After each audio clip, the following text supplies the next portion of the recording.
Welcome to the Indie KidLit podcast. Join Marti Dumas and Elena Page on their quest to help children's and middle grade authors find the right audience and sell more books.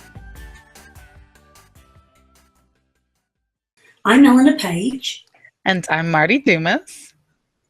And today we're having our final episode of the year where we reflect on the goals that we've met and have not met from the year past and set brand new goals for 2018 in the hope to encourage you guys to do the same.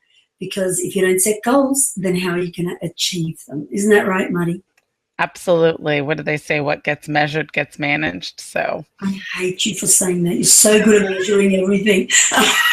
I am not. I can tell you that I have been avoiding the scale like the plague. What gets measured gets managed. So this is not always true. Okay. All right. But that's a great point. And I think, it's probably one of the things that let me get heartfelt for a moment on air. Please do, Elena. Please do. So after a year of running our podcast together, you've been such a good influence on me because I'm like, all heart and flying around and like, oh, pretty thing, like, let's go chase the pretty thing. And you're like, but how many books did you sell? And I'm like, exactly how many? And I'm like, 2. And then like an ogre, like. Wonderful. Not really like an ogre in your. Okay, I'm sorry. It's a beautiful thing, and it's really helping me get on track. And so, I just want to say I'm really grateful for that because it's really made a big difference in the way that I do things, and I think it has helped me, and hopefully will help me more in the future get to my goals faster. So thank you so much. Okay. Well, I have to say that I have really, really, really benefited from getting to spend so much time with you because you are like a personal amplifier of positive energy, which is amazing and filling to be around, and really helps me to remember. It's like you believe that and you know that in your heart, but like it would be easy for the little flame to like get smaller and smaller, or for like the coal to get smothered out or whatever. And I feel like you are like the oxygen that's like blowing on it. Like it's nice. Like it's really, that's sweet. It's good to feel more like yourself, like after hanging out with somebody. So thank you. Oh, that's beautiful. Well, look at us. We're doing like our little Christmas, aren't we? Like a little love messages. We could be on Hallmark. It's great. We're totally Hallmark today. So how has your year gone in terms of meeting your goals? Okay. Oh yeah, we're supposed to do. So we're doing the we're setting goals. We want people to set goals with us for this year, and Elena, very smartly, because she is very smart, suggested that we intentionally use the SMART goals framework for setting our goals for this coming year. So just so that people kind of have it in the back of their heads as we're going over what we were hoping to get across in 2017, and then start to share what we want to get accomplished in 2018, that we're using the SMART framework. And I'm pretty sure it's trademarked. I'm pretty sure. Probably. So I'm sorry. We're not going to make any money whatsoever off of this. So I'm not sure that there's any reason to come after us for using it. But SMART is an acronym, and it stands for specific, measurable, achievable. You're like, wait, what? Oh wait, I'm spacing on R. The T is time bound. Wait, specific, measurable, achievable, and oh, you've gone blank on the R. So I've gone blank on the R. Where is the R? Bizarre. I say it all the time. I got it. It's coming up. Relevant. There we go. It's an easy one to forget. It's seems irrelevant, but it's relevant. And time bound, so that you're not just kind of you're not saying, okay, you know, I'm going to lose 100 pounds. Like you're being like really a lot more specific and trying to make sure that it's possible to do the thing. And honestly, if you pick a thing that's not quite possible to do because you know that you're a person that's motivated by having things just a little bit out of reach, like that's okay too. But if you get discouraged by that, and if you're like, look, another year gone by and I didn't even meet my goals, then don't do that. Like there's no need. A small bite is better than no bite. So like make a thing that's a little bit achievable for you so that you can have a win. And if you finish it by January, make a new goal, like, and do another one, add on to that at that point. So you were asking me, Elena, about what the things were that I wanted to do in 2017. And so one of the things, so I had a list of things I wanted to write nonfiction. I did not do that. Not really. I started trying, I did some drafts. So I did a draft that I just didn't, it wasn't good enough, I don't think, of the, we had a companion guide for the Jade and Toussaint series, not a guide, but a companion book for the Jade and Toussaint series about the scientific method. Jade and Toussaint's Guide to Knowing Almost Everything. And I don't like the experiments that we did in it. And so then that part of it is not cool enough. So that's still sort of in the works in the background. But then I haven't put any other nonfiction books on my plate for this year. None of them like bubbled all the way up to the top. So I'm going to carry that goal over to next year. I think that it'll be a good one to have in there, but we can talk about that in the future. I wanted to do at least 3 school visits and I did 4 school visits. Yay, well done. So you surpassed it. That's perfect. Right. Again, I think that it's a little bit cheating because I meant to reach out to the schools. So I'm going to be more specific in the goals this year. That is on the goals, but I'll be more specific about that this year because I literally just do at least 3 school visits by the end of the year. And so then that is achieved, but the schools reached out to me and I didn't reach out to the schools. So now I'll be a little bit more intentional about that. I intended to concentrate more on growth mindset. I think that I have really been pretty conscious about that and working on that. And then making relationships with other authors was a big thing on my list for 2017. And I feel like, I know I did that. Like I've made a lot of connections by going really intentionally to in-person conferences and author events and author meetings and meetups in the city that I live in, but also like actually traveling and making that a priority in the year. So what about you, Elena? What was your 2017? Well, I'm pretty sure that mine were pretty lofty. Because as I said, it was at the beginning of having met you properly. And I remember vaguely saying that I'm going to write this book and this book and this book and this book and this book and this book. And then I didn't really do that because I had to write my first novel. And that was like tough, like as you would have heard in an earlier interview, and I think it was Scott, and I'm like, so sorry, how do I do it? So my goal probably went a little bit, veered to the left, but I'm glad that it did because I would rather have written one, and I don't think it's good because it's my first, but one fairly average novel that's readable and that I'm at least happy to put out. I'm rolling my eyes so hard at you. No one's read it yet, so it's hard to know, except for the editor. She hasn't sent it back yet still. So I do feel at least, hey, I gave it my best shot, and luckily I did a bit more study of the craft before I did it. And now I feel a bit more confident stepping into future novels rather than having thrown myself into doing 5. That approach kind of worked for me. So I don't feel disappointed in myself. Sometimes you have to take a few steps back to, take some good steps forward. I'm pretty sure I said I was going to do some school visits, but I didn't do any. But they're on my next year list, and I definitely feel committed to them this time.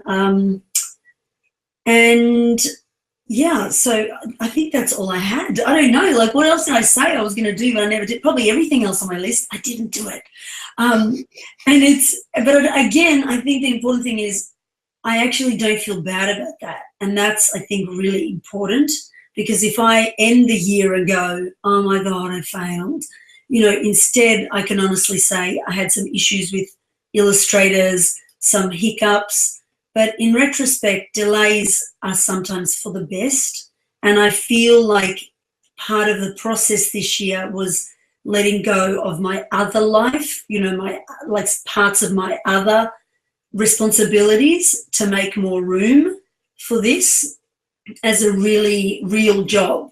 And when I started because I've only been doing it since July last year, I'm like, yeah, I'm gonna be an author, that's great. And now I'm like, I really want this, so I'm doing it seriously. And so I had to end some stuff to make room for it. So overall, I've had a really successful year, and I hope that encourages some of the rest of you. If you feel as though you haven't hit all your goals, it's okay, because there's always next year.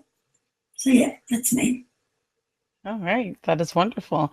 And like, there's always next year, where like you are being super proactive. So like, we're not worried that you're always going to say, oh, there's always next year. Like there's this year that's happening, and you're like already being really proactive about your next steps. So that's cool. I'm excited for you too. That's really awesome. Yeah. And learning the business takes time, doesn't it? Like, oh my gosh. Yeah, it does. Does learning the business take time? Absolutely. Absolutely. So yeah, so shall we jump in with our SMART goals? How do we want to do them? Are we doing them like top 10 style, or like number 5? Number 5. And count down. Yeah, let's do 5, 4, 3, 2, and 1. Let's do that. Make it a bit interesting. All right. So last year I separated out my goals as a writer, and a writer person, and my goals as a publisher person. But also, and then a lot of the other things too that are in my life. But I felt a lot more disjointed and compartmentalized. It made me feel discombobulated. And so then I am not going to separate those things out this year, and we'll try it and see how that goes for me. So my number 5 is actually what I would have before categorized as a publisher goal. And that is for me to take part in making bookstore connections, so that we have, by the end of October in 2018, that I will have spoken personally with 10 bookstore owners or book buyers that I don't currently have relationships with. Terrific. Nice. That's definitely a SMART goal. So you'll know by the end of October, did you say, whether you've done that? Terrific. And is that something you have to do personally? What do you mean? Like, are you the one that as the author, has to go in and speak to the bookstores, or is it possibly your little publishing house? So it could be someone else. Are you saying for this goal? Yeah. For this goal, it needs to be me, because I need to stretch myself.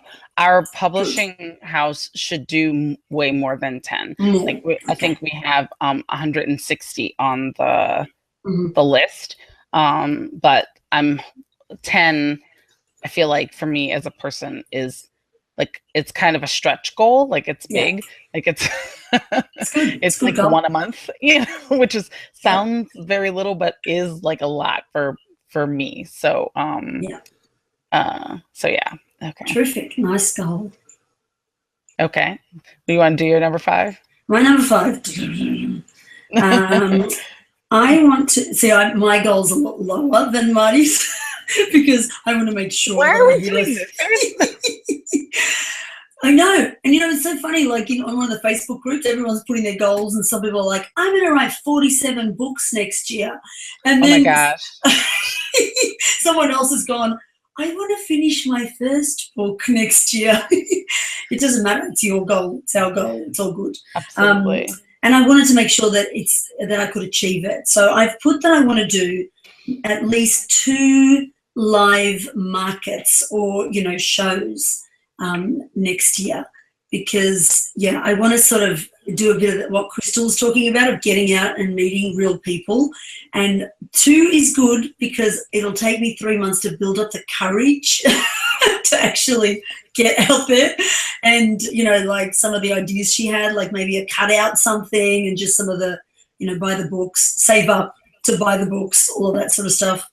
So that's my 5th goal. 2 markets by let's say the end of next year. Yeah, by December. By December? Okay. Yeah. All right. Mm-hmm. So that'll be fun. Does that mean, and so you can talk to we have so many friends who are so good at like doing their displays. I am not, so don't talk to me, but like I can't wait to see like all that comes out of it. I'm excited. That'll be fun. I think that'll be I'll fun. have to show photo proof, won't I? Oh no. No, you totally will. And you can like do mock-ups. Like you can be like, okay, here's the mock-up in my living room. Let's have some group critique. I should probably do that. Oh, I'm so terrified. You've no idea. Yeah, I might do the first one. I cannot compete with them. They've got 3D where it's like coming out Yeah. from all angles. And I'm like, oh my gosh, I have like a book stand and I was so excited. I thought it did great. Oh dear. Yeah. Okay. Good. So my number 4 goal is about school visits. So it is a 2-parter in the school visit goal. So the part 1 of it is that by January 1st, so this is going to be just a couple of days after this airs, right? So by January 1st, I need to have created the functional school visits page for my website. So right now, when people email me about it through my website, I have to go through and say individually, but that's not very smart. So I need to go ahead and have that up, because it's not like I don't have the information. I just haven't actually done it. And then the second part of that is that I need to reach out to 3 schools by March. And by March is intentional because like in the US, that'll be nearing the end of the school year. And so really I should reach out to them sooner. But if I haven't reached out to them by March, then I'm definitely not gonna chat with them before the end of the school year. Right. So probably. So by March, reached out to 3. And I'm not gonna make that like that that they need to have said yes. I'm just gonna make it that I have reached out to 3. Nice. Good one. Well, interestingly, my number 4 is school visits. We're so aligned. Oh, we didn't even pre-do them together. Yeah. Okay. So, before, like by April, I need to have contacted at least 15 schools is what I've put. Maybe more, but we'll see how we go. And hopefully 2 real school visits before October. Because now, and I put 2, to be honest, because I hear so many Australian authors saying that they don't let you in for school visits in Australia unless you're traditionally published. And so I thought I'd be really conservative in case literally December comes and I'm like, I did no school visits because no one wanted me because, I don't have Penguin behind me, So then, okay. So then question in terms of the smartness of the goal, and I don't mean intelligence, yes, I mean like SMART. So then if that part of it is not in your reach, is it still attainable? If it's not in your control, not if it's in your reach, if it's not in your control. Right. Well, I suppose what I'm saying is that's what other authors have been telling me. And true. Right. Okay. So I don't have evidence it's not attainable, which is why I've set it as a, let's see if I can at least, surely there's 2 out there, even if they're the really hippie alternative schools that let me in, right? And part of, I suppose, that goal is to see whether that's true. Because, Absolutely. I don't know, my feeling is maybe that's not, but I might have a rude awakening. I don't know. I'll report back to the Australian authors by the end of next year. Maybe it's enough if you beg or have a big personality, or my feeling is have the right books. So yeah, like I'm trying, I think I've been holding off and waiting so that I at least have a little bit of a mix. I've got, some sort of those sort of healing, emotional well-being books that schools love. I've got a bit of early reader. I'll soon have middle grade, like maybe a chapter book, we'll see. But, like there's a variety. And how you said you're putting up your page about what you offer. I think it depends on what you offer compared to other authors that you're up against. And I don't mean you're competing with them, but schools are what's in it for me, aren't they? Is that true? You're a teacher. Is that true? I would be, yeah, but where the meat is the time with my students, like what are they gaining from this time? Thank you. Yeah. And to be honest, that's one of my strategies, and this is the truth, not so I can sell books, which sounds funny because isn't that the whole purpose, to sell books?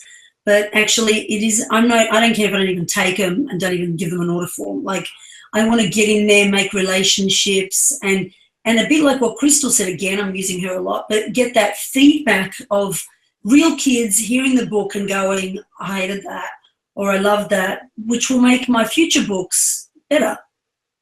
Absolutely. And I was gonna, because not that there are any people who are listening who don't have their own goals, but we were talking about the Writing Excuses podcast, which we both listened to before we came on air. And even though I don't usually ever actually do the writing assignments that they give in the Writing Excuses podcast, literally, like so a lot of times I will do them in my head, like imagine how that would go. But I really love that they do give an assignment in each one of those episodes that kind of helps you to continue to think about the core lesson from the episode. So I feel like if we were like, if you don't have a goal and you want to like try out a goal, like make your goal be to read your story or have your story read by 3 children who are exactly in your age category.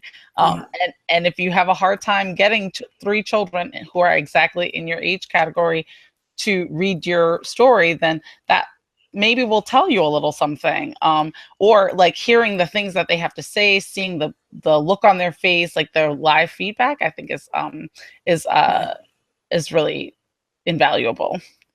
Yeah. Terrific. Yeah. Good. Cool. Thank you. Oh, right. All right. Number 3. Number 3. So,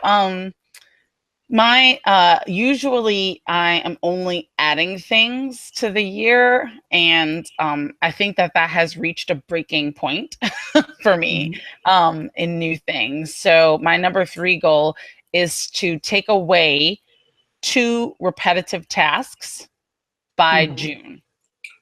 I like it. It's a good one. Either get rid of it, figure out how to automate it, or hire someone else to do it. 2 repetitive tasks. I don't know what they are. I have to take a look at them, but that's the goal. That's a nice goal. I like that. I'm still one of those, I'm good, I can do everything completely myself. And I know that's not sustainable. That illusion has broken for me in 2017. Good. I'm glad it's up there on the pin board for us all, like you're right, don't do repetitive tasks. Good. Nice goal. Two's not that many either, so you'll probably get that one done by February. You think? Yeah. Okay. The control freak / procrastinator in me says maybe not. but we'll see. Do you think that ultimately, do you think the goal of an author is to really have as much time as writing as possible? So anything that's not, reliant on your talent like that only you can do, somebody else should technically be doing it, right? I think that in a lot of ways, but also I think that for me personally, that I can be really frantic, and I will handle a lot of things, but it doesn't always feel good. And my life is happening right now, and so I want to be able to center on joy as much as I can. And so then if something is making me feel frantic, that isn't, I do not feel joy when I feel frantic. I only feel frantic. And so even though I might really enjoy whatever the repetitive task is, maybe I enjoy it because I like making sure that it's exactly the way that I want it to be. It is probably like, it's a thing that is making me not have joy in the sense that I feel overburdened. So yeah. Terrific. Yeah. Nice one. Well, my number 3 is to increase my daily word count, or editing word count, because I don't want to discount that sometimes I have to spend a month rereading and rewriting it, particularly because so far I'm a pantser. So there's a lot of sort of editing. Could change. But I want to increase it to at least 3,000 words. I didn't. Romance writers. Hey, is that not enough? Should I go for 10? No, it's so many to me. I like on a good day, I get maybe 1,500 words in, and like if I spend all day writing, I might get like, or actually no, on a writing retreat where I don't have my children or anything, like, and I'm not responsible for anything but myself, I probably can get like 5,000 words in on that day. Like that happens on writing retreats, but like in a regular life, 1,500 words is like a great day for me. Right. Whereas like I have so many romance friends who are like, oh my gosh, I totally didn't meet my goal. It was 7,000 words today. And I'm like, what? Yeah, but love's so easy to write about. I mean, really, boy meets girl.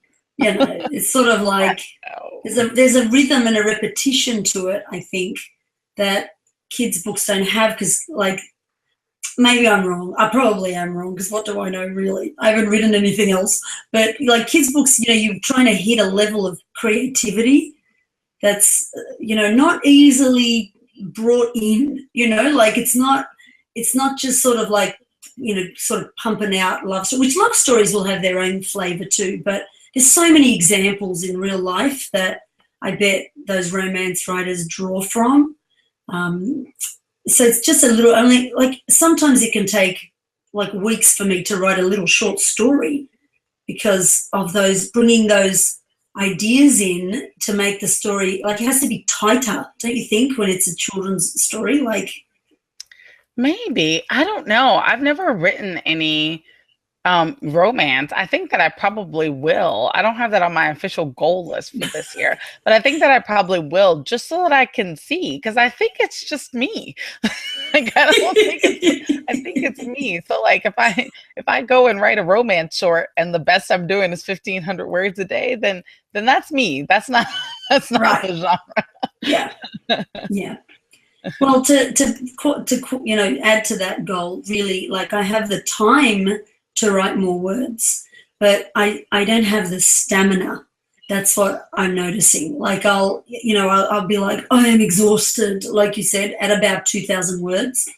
And then I've got plenty of time to write more, but I'm like, I do not want to look at that keyboard ever again. And then I'm like, do I love writing? Because shouldn't I want to love writing? I know, a bit like exercise, you have to, like, I want to build my stamina, so that 3,000 just, it's nothing. That's so when I didn't catch, I didn't catch, when is the date that you want to hit that mark? January the 1st. So you're starting off the year on 3,000 words. So you're like, let's run a marathon today. Let's just go do it. I really want to.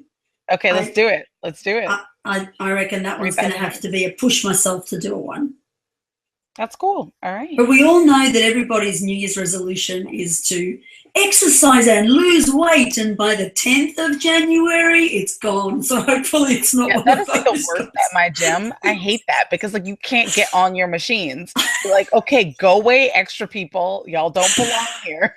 Exactly. You're messing up my time. Yep. Okay, so You just have to hang in there, and then they vanish, don't they? Slowly they trickle off. like February 10th. By my birthday, they're like February Right. 13th, they're all gone. So it's good. I don't want that to happen to my word count. Thank you, Marty. It will not. It will definitely not, because we are all here to support you. All right, number 2.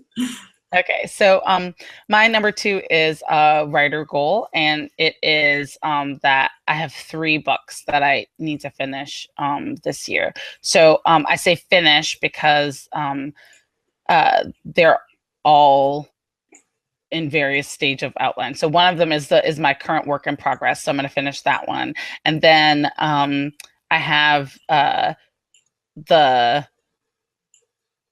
good draft of the second book in the series that has already come out. So I need to have a very final draft of that book, and then also write the third book in that series. So I want to have that series all done out by the end of the year. I suspect that Will get some other projects in, but those are the goal ones. So then the second book will be done by February 13th. Right. And then that gives me the rest of the year to write the third one, which is going to be a lot longer. So I don't know exactly how long it'll take me to do. So I haven't put the end mark on it, except by the end of the year, Yeah. Great. Nice one.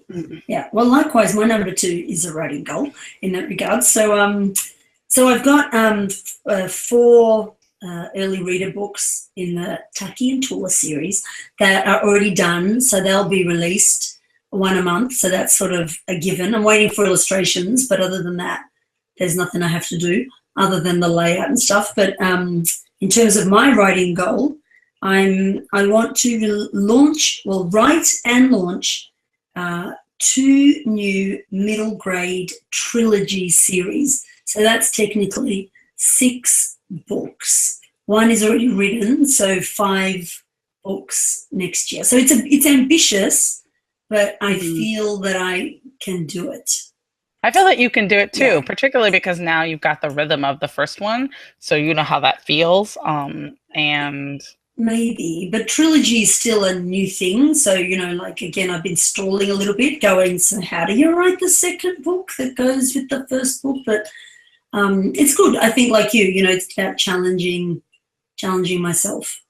So that's my number 2. And your number 1 goal of 2018. My number 1 goal is a publisher goal, and that is to increase our sales by 20% next year. And I had a personal goal for sales for just my main series of a 20% increase from 2016 to 2017. We met that. So that's good. So I think it was ends up being a 54% increase in sales, but I don't think that's a good forward projection. I'm gonna go with 20% increase in sales again. I look at that on a per book basis.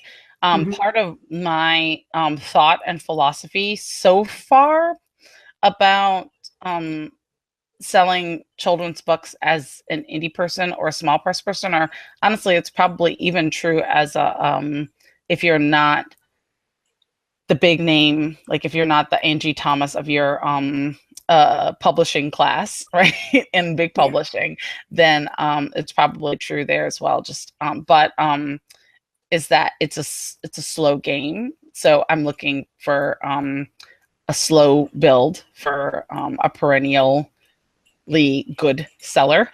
Like it doesn't have to be, I think, a best seller, but like one that is always selling. So we're looking at each of the books individually to see that growth and not just overall. So we'll do that with the whole publishing group this year, and not just me doing it for my books specifically. Awesome.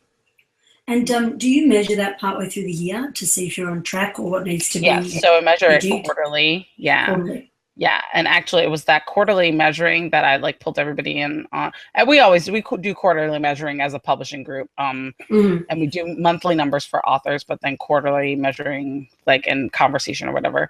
And it was that quarterly measuring that actually made the group decide to publish my middle grade fantasy book, because the group realized, I kind of realized, because I obsessively check numbers, so I kind of knew what made the group realize that like my first fantasy book, like we don't say anything about it online, like we don't mention it, like it doesn't say, but it has sold in bookstores the entire time. So like last year it sold just shy of 1,000 copies in bookstores.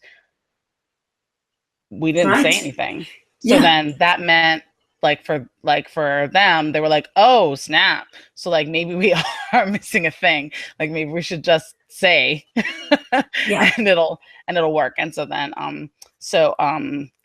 we talked before that we're gonna share 5 in the interest of time and not boring everybody who's listening to us, but that's on my longer list of goals, is about working on different strategies for working on finding those audiences out there. Terrific. Nice. Cool. Well, that sounds like a fantastic year ahead. I think you've hit all the big, most important things that'll keep you on track. Yeah. I'm hoping. I think it'll be a lot of fun. I'm really looking forward to it. I'm looking forward to being able to have more time doing focusing time on the things that I really enjoy. And except for reaching out to schools, all the thing and bookstores that are on this list, like the actual calling, I like talking to people. I don't like the reaching out.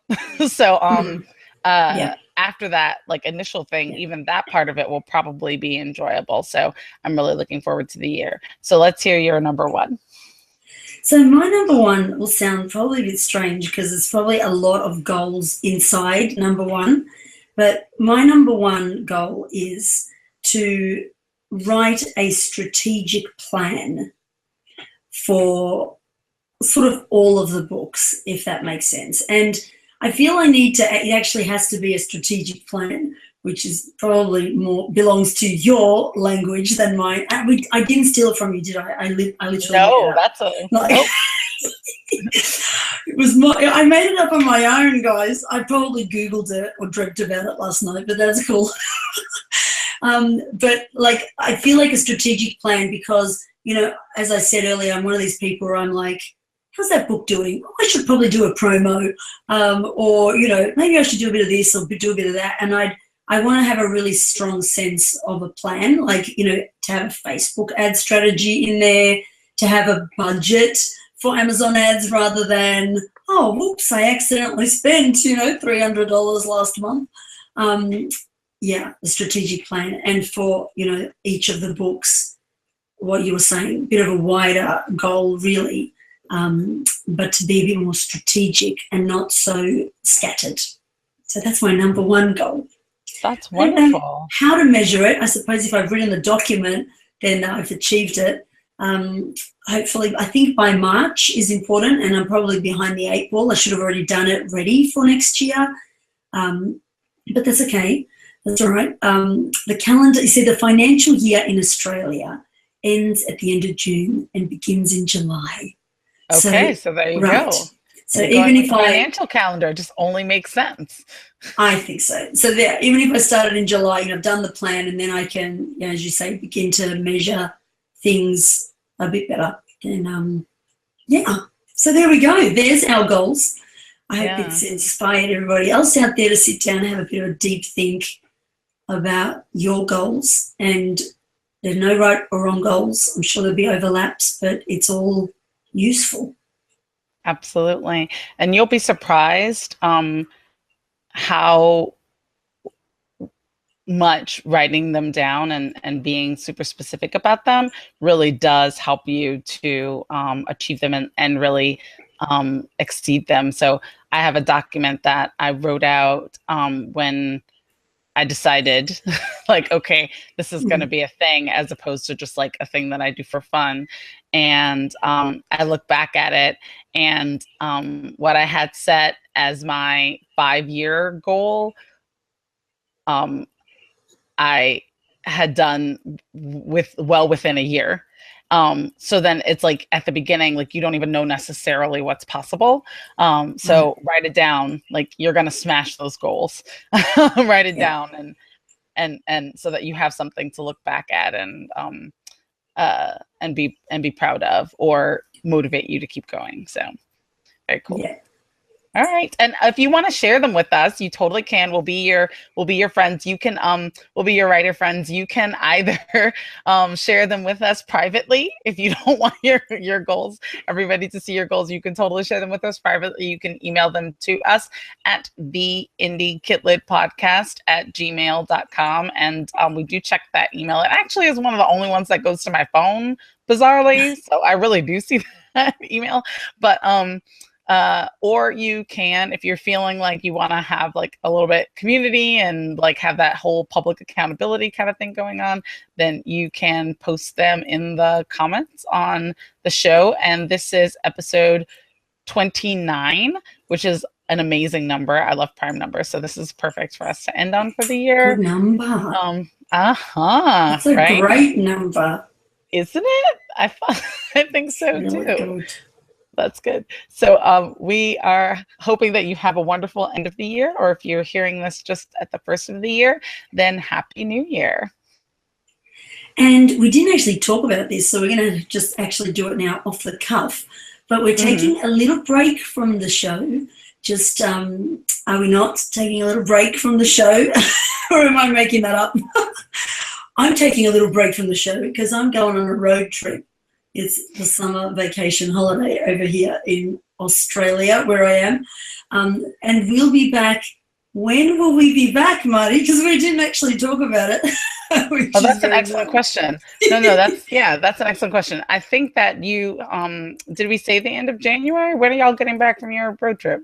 I think that's a good idea. But you know what? Keep a lookout. We'll be there. End of January, early Feb. We'll be back in your inbox on Facebook, letting you know new episode has come up, and hopefully we'll have some amazing new people that we interview next year that will help us grow, help you grow, and keep us going strong. That's the main idea, because like we always say, isn't it, if you hang out in that and keep doing the job for long enough, one day you will make it. Absolutely, very true. Absolutely. And all the more reason to share your goals with us, either publicly or privately, because we'll take a look at those and that'll help us figure out who are the people, like we know who we need to talk to to help us up our game. But hearing from you about who you need to hear from will help us know who to reach out to and try to bring on the show to pick their brains and force them to tell us all their secrets. So perfect. Well, thank you all for tuning into the show, sticking with us, learning with us, and we'll see you all in 2018. It's going to be a great year. It's really good numbers, 2018. The number 8 means money, you know, so there's money for all of us next year. Beautiful. I like money. Money's good. I'm not against it. No, absolutely. And where can people find us, Marty? They can find us at www.indiekidlitpodcast.com. And if you go to that website, then this episode 29, will be right at the top of the page. Okay.